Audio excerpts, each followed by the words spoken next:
तो नमस्कार स्टूडेंट्स, कैसे आप सभी का स्वागत है आपके अपने यूट्यूब चैनल संदीप दुबे से जीपीएससी में। आज हम लोग संविधान के महत्वपूर्ण 50 प्रश्न देखेंगे। इसके बाद इसका एक और सेट आएगा 50 प्रश्नों का। इससे ज़्यादा आपको पढ़ना नहीं पड़ेगा। ये भारतीय अर्थव्यवस्था एवं राज्य व्यवस्था के संदर्भ में एनसीईआरटी का सार है। स्टार्ट करते हैं पहले प्रश्न से। अगर आप इस चैनल में नए होंगे तो कृपया करके चैनल को लाइक करें, वीडियो को सब्सक्राइब करें और अपने दोस्तों के साथ शेयर करें। जोड़ी 1 को जोड़ी 2 से मिलान करना है। पहला प्रश्न लिखा है कि नियंत्रण परिषद की स्थापना ये किसके तहत होती है? तो ये पिट्स इंडिया एक्ट 1784 के तहत। ठीक है, तो क्या आ जाएगा दूसरे का ए का 2। सर्वोच्च न्यायालय की स्थापना कौन से अधिनियम के अंतर्गत आता है? तो 1773 के अधिनियम से। एक, ईसाई मिशनरियों में भारत के कार्य करने की अनुमति तो चार्टर्ड एक्ट 1813 के अंतर्गत आता है। तो ये 3। और फिर गवर्नर जनरल की परिषद में कानूनी सदस्यों की नियुक्ति ये 1833 मतलब 4। तो इस प्रकार से इसका ऑप्शन होगा, आंसर होगा 2, 1, 3, 4, ऑप्शन नंबर बी। इसको थोड़ा और डील कर देते हैं। जैसे कि अगर मैं बताऊं आपको कि 1773 का रेगुलेटिंग एक्ट द्वारा सर्वोच्च न्यायालय की स्थापना होती है, बिल्कुल सही। ठीक है, पिट्स इंडिया एक्ट जो 1784 में आता है, इसमें क्या होता है कि कंपनियों के राजनीतिक और व्यापारिक क्रियाकलापों को अलग कर दिया जाता है और इसका नियंत्रण कहाँ किसके पास चले जाता है? इंग्लैंड के 6 सदस्यीय नियंत्रण मंडल के पास। तो इसको याद रखना, नियंत्रण मंडल की स्थापना 1784 के अंतर्गत होता है। ओके, उसके बाद अगर मैं चार्टर्ड एक्ट के बारे में बात करूँ 1813, तो इसमें ईसाई मिशनरियों को धर्म की प्रचार की अनुमति मिल जाती है। ठीक है, और इसके लिए 1 लाख रुपए का प्रावधान रखते हैं शिक्षा के लिए। अगला देखते हैं कि चार्टर्ड एक्ट 1833, तो इसके अंतर्गत क्या होता है? बंगाल के गवर्नर जनरल को भारत का गवर्नर जनरल बना दिया जाता है। तो इसको आप ध्यान रखना। और विधि सदस्य के रूप में लॉर्ड मैकाले को नियुक्त किया जाता है। अगला प्रश्न देखते हैं कि निम्नलिखित में किस अधिनियम के फलस्वरूप बर्मा को भारत से पृथक किया गया? तो इसका आंसर आपको बताना है। तो मैं आपको बता दूं, इसका आंसर होगा, और आंसर देखते सीधा, गवर्नमेंट ऑफ इंडिया एक्ट 1935 मतलब भारत शासन अधिनियम 1935 के अंतर्गत बर्मा को भारत से अलग किया जाता है। और याद रखना 1 अक्टूबर 1937 को, है ना, दिल्ली में संघीय न्यायालय की स्थापना होती है। दिल्ली में संघीय न्यायालय की स्थापना होती है। इसको नोट डाउन करके रख लेना। और अगर इसका आपको पीडीएफ चाहिए रहेगा ना, तो डिस्क्रिप्शन में टेलीग्राम का लिंक दे दूंगा, वहां से इसका आप पीडीएफ डाउनलोड कर सकते हैं। अगला प्रश्न देखते हैं कि भारत की संघात्मक व्यवस्था निम्नलिखित में से किस देश से प्रेरित है या किस देश से लिया गया है? ऑप्शन है कनाडा, यूके, यूएसए और आयरलैंड। तो जैसे कि हमको पता है, इसका आंसर होगा कनाडा। अगर मैं विवरण के बारे में बात करूं तो देखिए, अगर मैं कनाडा का जो सशक्त मतलब कनाडा के संविधान में क्या उल्लेखित है कि केंद्र सेंट्रल राज्य की तुलना में, स्टेट की तुलना में ज़्यादा शक्तिशाली होगा, बिल्कुल। और शिष्ट शक्तियों के बारे में अगर मैं बात करूँ तो 248 अनुच्छेद में दिया गया है। और 201 अनुच्छेद के तहत जो कनाडा से प्रेरित है, राज्यपाल किसी भी विधेयक को राष्ट्रपति के लिए आरक्षित या रिजर्व रख सकता है। इसको भी ध्यान रख सकते हैं आप। अगला प्रश्न देखते हैं कि बी.आर. अम्बेडकर का संविधान सभा में निर्वाचन क्षेत्र कहाँ से हुआ? तो मैं आपको ध्यान में रख दूं, बता दूं कि संविधान सभा के जब प्रारंभिक चुनाव हुआ था ना 1946 माफ करिएगा 1946 को, तो भीमराव अंबेडकर अविभाजित भारत के बंगाल प्रांत के पूर्वी भाग का हिस्सा था। ठीक है, ये स्टार्टिंग में कौन से जहाँ से चुनाव जीते थे? बंगाल प्रांत के पूर्वी भाग से। जब भारत पाकिस्तान अलग हुआ तो ये कहाँ चले गया? पूर्वी पाकिस्तान में। इस प्रकार से ना इनका चुनाव होता है, इसको ध्यान रखना कि जो बंबई की प्रेसिडेंसी है ना, उसमें पूना संसदीय क्षेत्र से इनका उपचुनाव होता है, वहां से चुनाव जीतते हैं, फिर ये हमारे संविधान सभा के अध्यक्ष बनते हैं, मतलब प्रारूप समिति के। तो इस प्रकार से इसका आंसर क्या आएगा? बंबई प्रेसिडेंट से इनका निर्वाचन हुआ अंततः, है ना। अगला प्रश्न देखते हैं और इसमें कुछ फैक्ट भी देख लेंगे कि संविधान सभा के समक्ष संविधान की प्रस्तावना किसने प्रस्तुत किया था? वैसे तो हम सब लोग जानते हैं कि पंडित जवाहरलाल नेहरू ने। होता क्या है कि जब तीसरा बैठक होता है ना, तो तीसरा बैठक को लगभग 13 दिसंबर 1946, ये डेट याद रखना, 1946 को जवाहरलाल नेहरू ने संविधान सभा के समकक्ष में एक प्रस्तावना या उद्देशिका प्रस्ताव प्रस्तुत किया। ठीक है, इसका उद्देश्य क्या है कि संप्रभुता संपन्न लोकतांत्रिक गणराज्य बनाने के लिए रूपरेखा में एक व्यवस्था तैयार की जाती है, जिसके अंतर्गत लोगों को सामाजिक, आर्थिक और राजनीतिक न्याय प्राप्त होता है। तो अगर मैं बात करूं उस प्रस्तावना या उद्देशिका प्रस्ताव को संविधान सभा ने सन 1947 22 जनवरी को पारित किया या स्वीकार किया, ये डेट भी याद रखिएगा। अगला प्रश्न देखते हैं कि जोड़ी एक और जोड़ी को दो को सुमिलित करना बताना है कि इसका आंसर कौन होगा। संविधान सभा के पहले उपाध्यक्ष, तो मैं आपको बता दूं कि जो हरीश चंद्र मुखर्जी थे वो पहले अध्यक्ष थे, पहला का। चौथा, प्रारूप समिति के मूलतः एकमात्र कांग्रेसी सदस्य, तो ये मुंशी जी थे। 3, राजस्व की प्रतिनिधित्व करने वाले संविधान सभा के सदस्य ये थे कृष्णमाचारी जी, तो 1। फिर संघ संविधान समिति के अध्यक्ष कौन है? पंडित जवाहरलाल नेहरू जी, तो ये 2। तो इस प्रकार से 4, 3, 1, 2 कहाँ पर दिख रहा है? ऑप्शन नंबर बी, तो इसका आंसर आएगा बी। अगला प्रश्न है कि संविधान निम्नलिखित में संघ संविधान सभा के अध्यक्ष के बारे में आपको बताना। अभी मैंने बताया पंडित जवाहरलाल नेहरू जी, जबकि प्रारूप समिति के अध्यक्ष कौन थे? भीमराव अंबेडकर जी। और अगर मैं बात करूं जेबी कृपलानी के बारे में, तो ये क्या थे? मूल अधिकार उप समिति के अध्यक्ष, मूल अधिकार उप समिति के अध्यक्ष, तो इसको आप ध्यान में रखिएगा। अगला प्रश्न देखते हैं कि भारतीय गणतंत्र की 26 जनवरी 1950 को संवैधानिक वस्तु स्थिति क्या थी जब संविधान लागू हुआ? तो अगर मैं इसका आंसर बता दूं डायरेक्टली, मैं आंसर पर चर्चा करूंगा कि संपूर्ण प्रभुत्व संपन्न लोकतांत्रिक गणराज्य, ये आपको याद रखना है, ठीक है। अच्छा, ये जितने भी प्रश्न है ना, और CGSI, CGPSC और CG व्यापम के लिए अति महत्वपूर्ण है। इसके अलावा अगर आप सेंट्रल का भी एग्जाम दिलाते इसको देख के जाएंगे ना, तो आपको नहीं में 4 से 5 प्रश्न जरूर बनेंगे संविधान के, अगर 6-7 प्रश्न आते हैं तो। अगला प्रश्न देखते हैं, संविधान में हमारे राष्ट्र का उल्लेख किस नाम से है? तो इसका आंसर वैसे तो आपको पता होगा, भारत अथवा इंडिया, या भारत तथा इंडिया, या इंडिया अर्थात भारत, इसको आप ध्यान में रखना, ठीक है। तो देखिए, ये अगर मैं बात करूं अनुच्छेद 1-1 में वर्णित है। अगला प्रश्न देखते हैं कि हम भारत के लोग, we the people of India शब्द का प्रयोग संविधान में कहाँ मिलता है? तो ये आपको मिलेगा संविधान के प्रस्तावना में। एक्चुअल में होता क्या है, देखिए, संविधान का मूल स्रोत क्या है कि भारत में जनता है। संविधान का मूल स्रोत क्या है? भारत की जनता, ठीक है। समस्त शक्तियां केंद्र बिंदु पर है, मतलब जनता को रखकर इसकी समस्त शक्तियों को केंद्र बिंदुत किया गया है। मतलब जो जनता होते हैं ना, वो बाह्य शक्ति के अधीन नहीं है, इसको ध्यान में रखना। अगला प्रश्न देखते हैं। अगला प्रश्न है कि निम्नलिखित कथनों पर विचार कीजिए। भारत एक लोकतांत्रिक राज्य व्यवस्था है, बिल्कुल सही। भारत का प्रभु सत्ता संपन्न राज्य है, बिल्कुल सही। भारत में लोकतांत्रिक समाज है, ये भी सही। भारत एक कल्याणकारी राज्य है, ये भी सही। तो इसका आंसर क्या है? Option number D. अगला प्रश्न देखते हैं कि भारत के संविधान में अनुच्छेद नंबर 1 क्या है? तो अनुच्छेद 1 के बारे में अगर मैं बात करूं तो ये क्या? राज्यों का एक संघ है। इसके अलावा 1 से 4 तक आप ध्यान में रखना, ये अनुच्छेद भाग 1 में आएगा। 1 से 4, 1 में क्या है? भारत राज्यों का एक संघ है। दूसरा क्या है?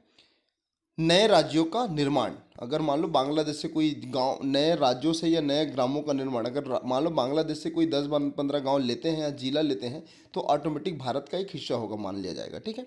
और एक लेते हैं राज्यों से नए राज्यों का निर्माण, मान लो छत्तीसगढ़ है, छत्तीसगढ़ को काट के एक नया राज्य बना देंगे, तो ये तीसरा में दिया गया है। और चौथा में क्या बोलता है? उसके प्रावधान, मतलब राष्ट्रपति को ये अधिकार है कि वो संसद में ये सारे प्रस्ताव को प्रस्तुत करे, फिर वहां से अलग राज्य का निर्माण होगा, तो ये ध्यान में रखिए। अगला प्रश्न है कि भारत में संघ राज्यों का प्रशासन किसके अंतर्गत आता है? तो वैसे तो आप जानते हो कि राष्ट्रपति के द्वारा। ये अनुच्छेद ध्यान में रखना, ये 239A के अंतर्गत ये शक्ति राष्ट्रपति को प्राप्त है। अगला प्रश्न देखते हैं कि राज्य पुनर्गठन आयोग ने 1 नवंबर 1956 को कितने राज्य और केंद्र शासित प्रदेश या संघ का निर्माण किया? तो इसका पहले मैं आपको आंसर बता दूं, इसका आंसर होगा ऑप्शन नंबर ए, 14 राज्य और 6 केंद्र शासित या 6 संघ का स्थापना करते हैं। एक आयोग का निर्माण होता है, आयोग के बारे में याद रखना, राज्य पुनर्गठन आयोग। इसके अध्यक्ष कौन थे? इसके अध्यक्ष थे फजल अली, नाम याद रखना। 2 सदस्य थे, एक पडिक्कर और एक नाम याद रखिएगा कुंजरू, ठीक है।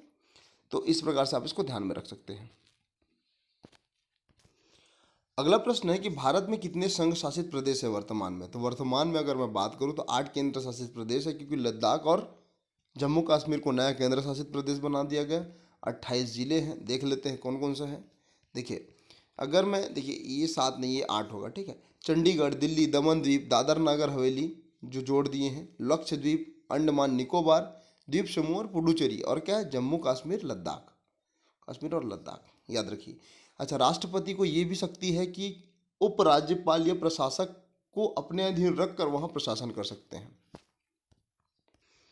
तेलंगाना राज्य के निर्माण के पश्चात भारत में कुल कितने राज्य होते हैं? तो अगर इस क्वेश्चन का आंसर अगर मैं बताऊं तो इसका होगा 29। क्यों? क्योंकि तब जम्मू कश्मीर लद्दाख एक राज्य हुआ करता था, लेकिन वर्तमान परिप्रेक्ष्य में बात करूँ तो अभी वर्तमान में 28 राज्य हैं।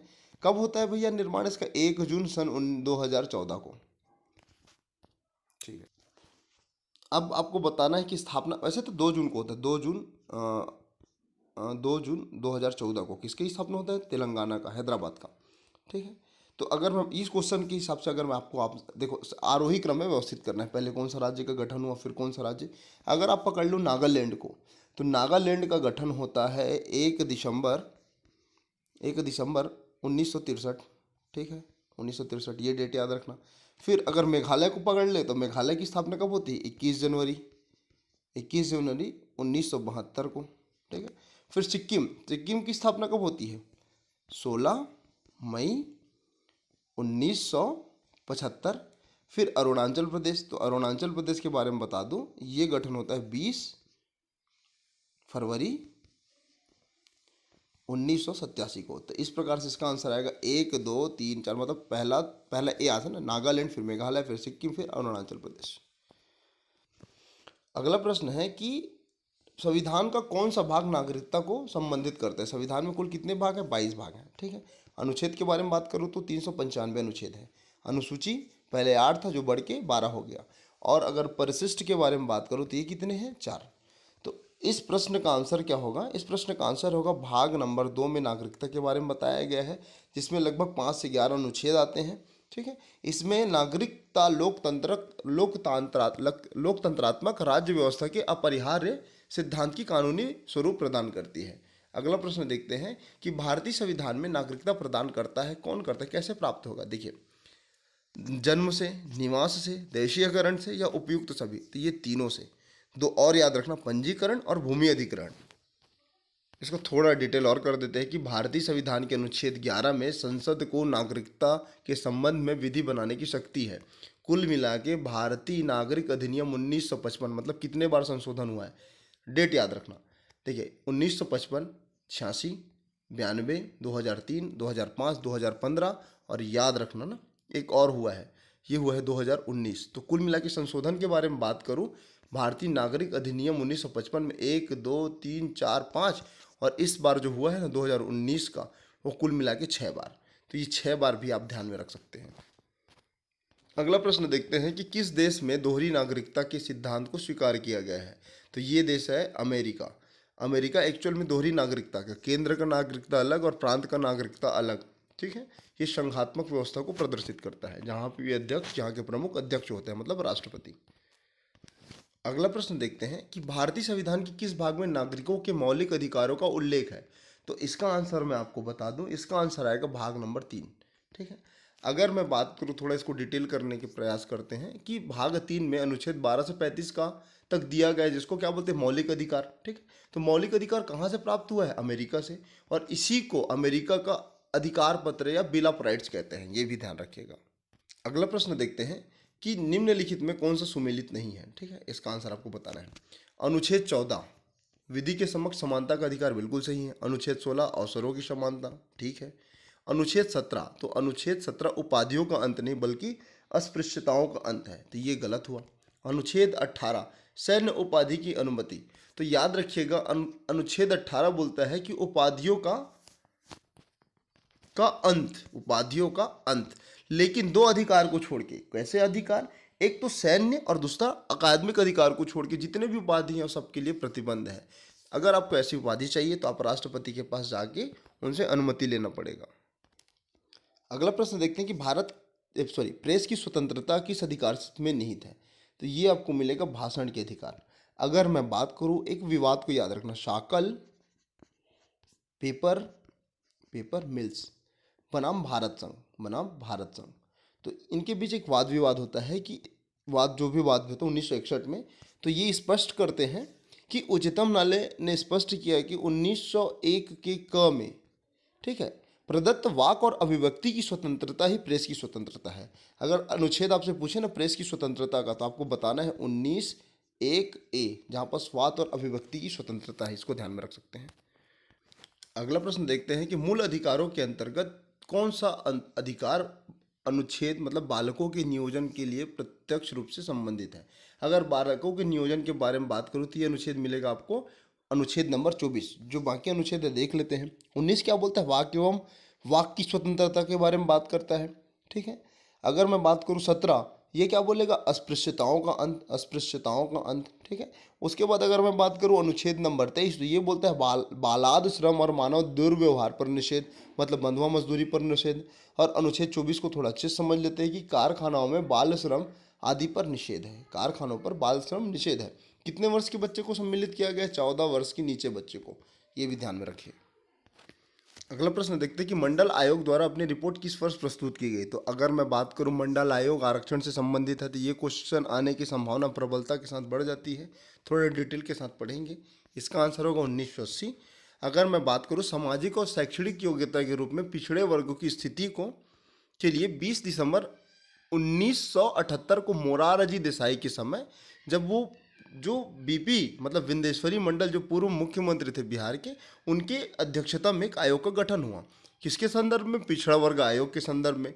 तो इनका निर्णय आता है 12 दिसंबर 1980 को। तो इन्होंने बात किया कि ओबीसी को 27% आरक्षण का प्रावधान मिलना चाहिए। तो इस प्रकार से महत्वपूर्ण हो जाएगा। अगला क्वेश्चन है कि मौलिक अधिकार निलंबित किया जा सकता है। किसके द्वारा निलंबित किया जा सकता है, आपको बताना है। राज्यपाल, राष्ट्रपति, प्रधानमंत्री या विधि मंत्री। इसका आंसर होगा राष्ट्रपति। याद रखिएगा, अनुच्छेद नंबर 259 के तहत 20 और 21 छोड़ के समस्त अधिकारों को, समस्त मौलिक अधिकारों को राष्ट्रपति निलंबित कर सकता है। ये प्रावधान है, नोट करके इसको लिख लीजिए। अगला प्रश्न देखते हैं कि निम्नलिखित में से किसको संविधान द्वारा मौलिक अधिकारों के संरक्षण के बारे में या संरक्षण की शक्ति दी है। तो ये किसको दी है, ये सर्वोच्च न्यायालय को, ठीक है, और उच्च न्यायालय को, दोनों को, मतलब हाई कोर्ट और सुप्रीम कोर्ट। आपको थोड़ा इसको डिटेल कर देता हूँ, इसको बहुत ही ज़्यादा महत्वपूर्ण है। जैसे अगर मैं बात करूँ अनुच्छेद नंबर 32 के बारे में, तो ये मौलिक अधिकारों में संवैधानिक संरक्षण के उपाय के बारे में बताया गया है, मतलब संवैधानिक उपचार के बारे में बताया गया है। इसके अंदर यही अनुच्छेद को डॉक्टर भीमराव अंबेडकर जी द्वारा संविधान की आत्मा और हृदय के नाम से जाना जाता है या कहा गया है। और अगर मैं हाई कोर्ट के इस परिप्रेक्ष्य में बात करूँ तो 226 है, ठीक है। इसमें 5 प्रकार के रिट जारी किए जाते हैं। बंदी प्रत्यक्षीकरण, सशरीर प्रस्तुत करो, परमादेश हम आदेश देते हैं, प्रतिषेध हम मना करते हैं, अधिकार परीक्षा किस अधिकार से, उत्प्रेषण पूर्णतः सूचित करो। ये उसका प्रमुख विषय है, आप नोट करके रख लेना। अगला प्रश्न देखते हैं कि उच्चतम न्यायालय मतलब सुप्रीम कोर्ट के अनुसार निजी भवनों के ऊपर राष्ट्रीय ध्वज को फहराना संविधान के किस अनुच्छेद के अंतर्गत आता है। देखो, ये हमारा एक मौलिक अधिकार है, अनुच्छेद नंबर 19(1) के अंतर्गत। तभी अभी हमें वर्तमान में माननीय मोदी जी द्वारा हर घर तिरंगा योजना का प्रारंभ किया 13 अगस्त से 15 अगस्त के बीच में, ठीक है। अगर मैं बात करूँ इसके थोड़ा विवरण के बारे में देख लेते हैं, क्योंकि बहुत ही महत्वपूर्ण विषय है। नवीन जिंदल बनाम भारत संघ ने 2004 में एक मामला प्रस्तुत किया सुप्रीम कोर्ट में, ठीक है। 2004 से पहले झंडा फहराना कानूनी अपराध की श्रेणी के अंतर्गत आता था। फिर इन्होंने कहा कि भाई हम हर जगह झंडा फहरा सकते हैं, ये अनुच्छेद 19(1) में जोड़ा गया। तो इसको आप इस प्रकार से देख सकते हैं। भारतीय संविधान में राज्य के नीति निर्देशक तत्वों की संकल्पना किस देश से प्रेरित है। तो ये आयरलैंड से प्रेरित है। कितना से कितना अनुच्छेद आएगा, 35 से ऑलमोस्ट 35 ना, हाँ 35 से 51 तक, 35 से 51 तक, क्यों 35 नहीं, 36 से 51 तक, 36 से 51 तक। अगला प्रश्न है 31वां नंबर का, कल्याणकारी राज्य से क्या आशय है, क्या उद्देश्य है। देखो, कल्याणकारी राज्य का उद्देश्य क्या होता है, अधिकतम लोगों का अधिकतम कल्याण सुनिश्चित करना, जिसमें महिला पुरुष समान होने चाहिए।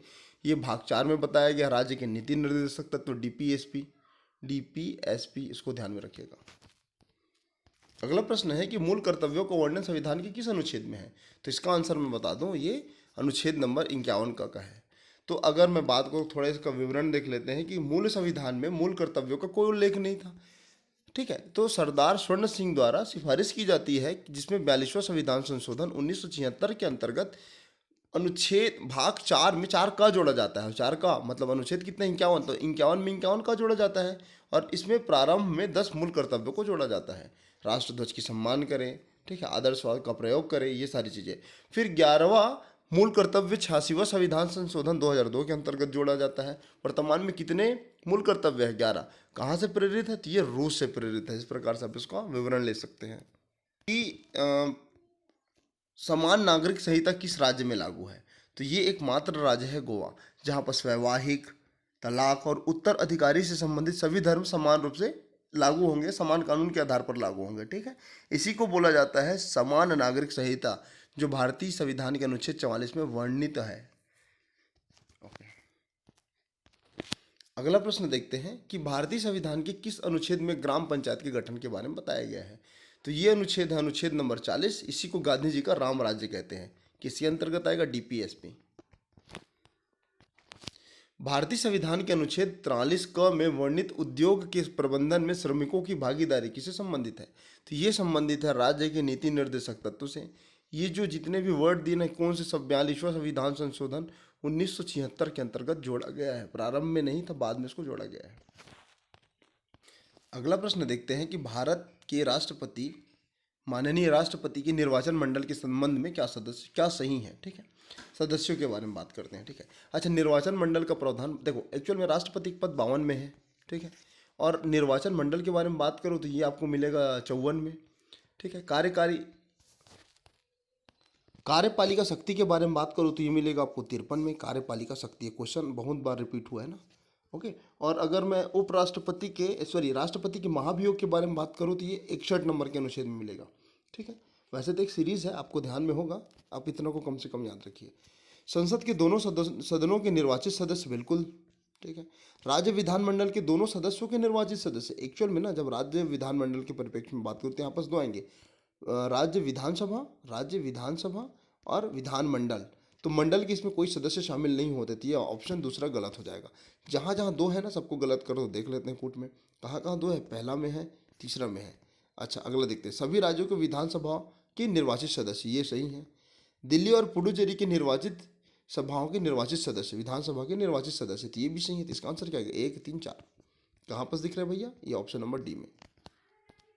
अगला प्रश्न देख लेते हैं कि भारत सरकार का संवैधानिक अध्यक्ष कौन होता है? तो ये कौन होता है? राष्ट्रपति। थोड़ा इसका डिटेल कर लेते हैं ताकि क्वेश्चन आपसे बनते जाए या बन जाए।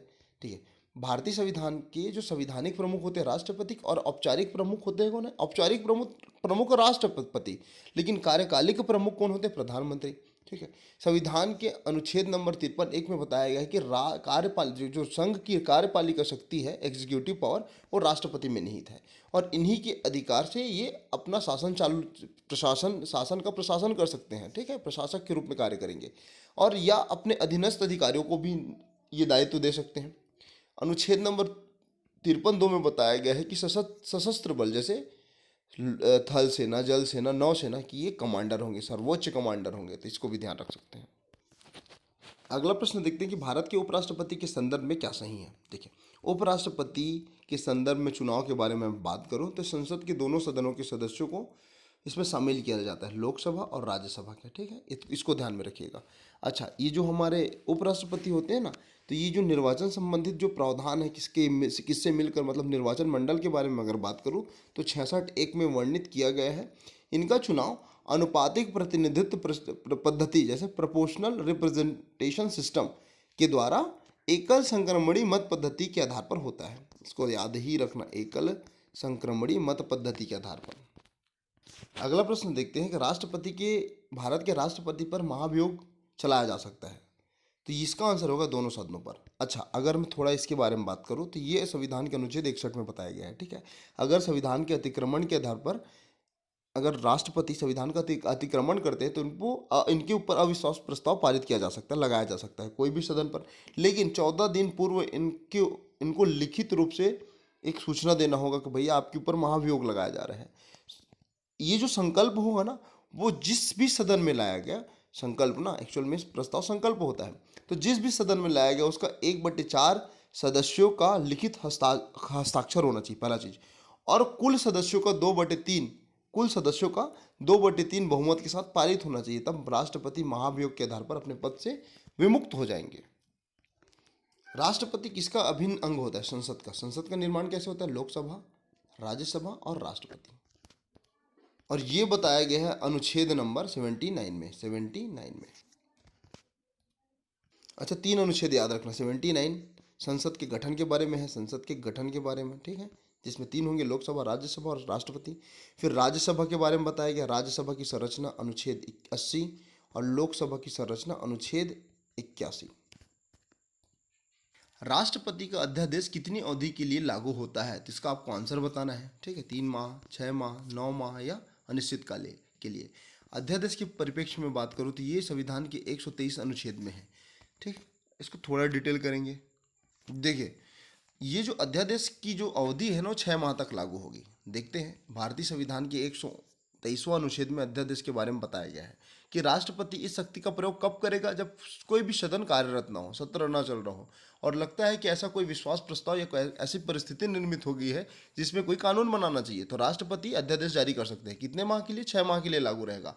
लेकिन जैसे संसद का स्थापना हो जाता है, गठन हो जाता है, तो 6 हफ्ता के भीतर ये अध्यादेश को पास करना अनिवार्य है, अन्यथा ये मतलब अपने प्रभाव से विमुक्त हो जाएगा। तो ये भी ध्यान रखिएगा। अगला प्रश्न देखते हैं कि भारतीय संविधान की संसदीय शासन व्यवस्था किस देश से ली गई है।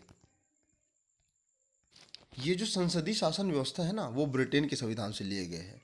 इसी को क्या बोलते हैं, आप ध्यान में रख सकते हैं, वेस्टमिंस्टर।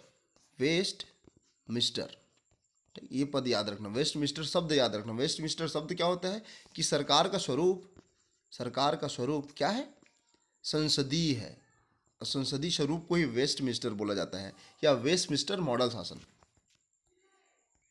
लोकसभा में कितने निर्वाचित सदस्य हो सकते हैं अधिकतम ना, तो आपको बताना है। देखिए, अधिकतम अगर मैं बात करूं तो 550 हो सकते हैं, ठीक है। लोकसभा के बारे में बात करूं तो अनुच्छेद नंबर 81 में बताया गया है, ठीक है। पहले 552 थे, 2 हटा दिया गया है एंग्लो इंडियन को, ठीक है। तो इस प्रकार से याद रखना, जिसमें 350 550, देखिए अगर 550 में 530 राज्य से और बाकी के जो 20 है ना, वो केंद्र से शासित मतलब पारित होंगे। इसको भी ध्यान रखना। वर्तमान में कितने? 545, ठीक है। अच्छा, जो 530 सदस्य है ना, उसमें 13 क्या होंगे? केंद्र शासित प्रदेश क्षेत्रों से। मतलब आप इसको ऐसे समझ सकते हैं, एक सिनॉप्सिस के फॉर्म में अगर मैं बात करूँ तो 550 सदस्य हैं। राज्य से कितने होंगे? राज्य से 530, और केंद्र से कितने होंगे? केंद्र से होंगे 20। वर्तमान में कितने? इतने तो मैक्सिमम हो सकते हैं। वर्तमान में कितने? 545। तो 545 में 530 अपने राज्यों से है और लगभग 15 ये केंद्र से है, केंद्र शासित प्रदेशों से है। राज्यसभा में सदस्यों के कार्यकाल के बारे में बताना है, कितने वर्ष का होता है, तो ये 6 वर्षों का होता है। बाकी ये अनुच्छेद नंबर 83(1) में बताया गया है। और मैं अब बता दूं, देखो, राज्यसभा एक विघट जो कभी डिसॉल्व नहीं हो सकता, ये एक स्थायी अवधारणा है, इसको समझ सकते हैं, ठीक है। हर 2 वर्ष में 1/3 यहाँ के सदस्य सेवानिवृत्त होते हैं। देखो, और उपराष्ट्रपति राज्यसभा के अध्यक्ष होते हैं, सभापति होते हैं, जिनका एकमात्र कार्यकाल 5 वर्षों का होता है, ये भी ध्यान रखिएगा। अगला प्रश्न देखते हैं, भारत के नियंत्रक और महालेखक परीक्षक की नियुक्ति कौन करते हैं, तो ये नियुक्त करेंगे राष्ट्रपति। थोड़ा डिटेल कर लेते हैं कि भाग 5 में है, कितने अनुच्छेद में? 150 से 151 अनुच्छेद में है, ठीक है। कैग के बारे में अगर मैं बात करूं तो ये इनकी नियुक्ति राष्ट्रपति द्वारा होगी, और इनका मुख्य कार्य क्या रहेगा कि किसी भी प्राधिकारी या अन्य निकायों के लेखाओं का परिरक्षण कर उसका रिपोर्ट संघ में राष्ट्रपति और राज्य में राज्यपाल को प्रस्तुत करना। अगला प्रश्न देखते हैं, थोड़ा ध्यान में इसको थोड़ा देखिएगा। मंत्रिपरिषद में शामिल नहीं है, तो देखिए ऑप्शन क्या क्या दिया है। कैबिनेट मंत्री शामिल होते हैं, राज्य मंत्री भी शामिल होते हैं, और स्वतंत्र प्रभार के मंत्री भी शामिल होते हैं। क्या शामिल नहीं होते? कैबिनेट सचिव। अगर इसके बारे में बात करूं कि देखिए, मंत्रिपरिषद की संरचना क्या है? प्रधानमंत्री, फिर कैबिनेट मंत्री, फिर राज्य मंत्री, फिर राज्य में स्वतंत्र प्रभार के मंत्री, फिर उप मंत्री, ठीक है। और जो अनुच्छेद नंबर 75(1) में वर्णित है, ये भी ध्यान में रखिएगा। लोकसभा के कुल सदस्यों का जो मंडल है या मंत्रिपरिषद है, वो केवल 15% ही हो सकते हैं, ये भी ध्यान रखना। कब से? 91वें संविधान संशोधन 2003 के अंतर्गत ही। अगला प्रश्न है, 1 या 2 क्वेश्चन और बचता है। प्राक्कलन समिति संसद के किसी भी सदन के सदस्य से गठित होता है, बताना है किस सदन से गठित होता है, ऐसा करके क्वेश्चन है एक्चुअल में। तो देखिए, मैं बात करूँ प्राक्कलन समिति के बारे में, सबसे बड़ा सदन है, लोकसभा के सदस्य रहेंगे। कुल कितने सदस्य रहेंगे? 30 रहेंगे, और इन्हीं में अपना एक अध्यक्ष नियुक्त करेंगे, इसको ध्यान में रखना। अगला प्रश्न देखते हैं, केंद्रीय विधानमंडल के पहले अध्यक्ष जो भारतीय थे, कौन थे? तो इनका नाम याद रखना, विट्ठल भाई पटेल, सरदार विट्ठल भाई पटेल, 1921 में ना। और देखो, केंद्रीय विधानमंडल का गठन 1921 में हुआ, प्रथम बार जो भारतीय बने विट्ठल राव पटेल कब? 1925 में। जबकि अगर 1921 में जो अध्यक्ष थे ना, उनका नाम याद रखना, फ्रेडरिक वाइट। एक वर्ष में संसद में कम से कम कितनी बैठक हो सकती है, कितनी बैठक होनी अनिवार्य है? तो ये 2 बैठक। किसके अंतर्गत बैठक के बारे में अनुच्छेद नंबर 85 में बताया गया है कि प्रत्येक 6 माह में 1 बैठक होगा, तो साल में 2 बैठक। तो इस प्रकार से इसको ध्यान में रखो। कितना सत्र के बारे में देख लेते हैं। 3 सत्र। बजट सत्र होता है जो फरवरी से मई तक चलता है, मानसून सत्र जुलाई से सितंबर तक, और शीतकालीन सत्र ये अपने नवंबर से दिसंबर तक सबसे छोटा सत्र होता है। इस प्रकार से 45-50 प्रश्न हमारे यहाँ पर कंप्लीट होते हैं, 50 प्रश्न लगभग। अच्छा लगेगा तो वीडियो को लाइक करें, चैनल को सब्सक्राइब करें और अपने दोस्तों के साथ शेयर करें। पीडीएफ चाहिए रहेगा तो कृपया करके टेलीग्राम लिंक में ज्वाइन हो जाए। मिलते हैं अगले वीडियो में इसके। God bless you all.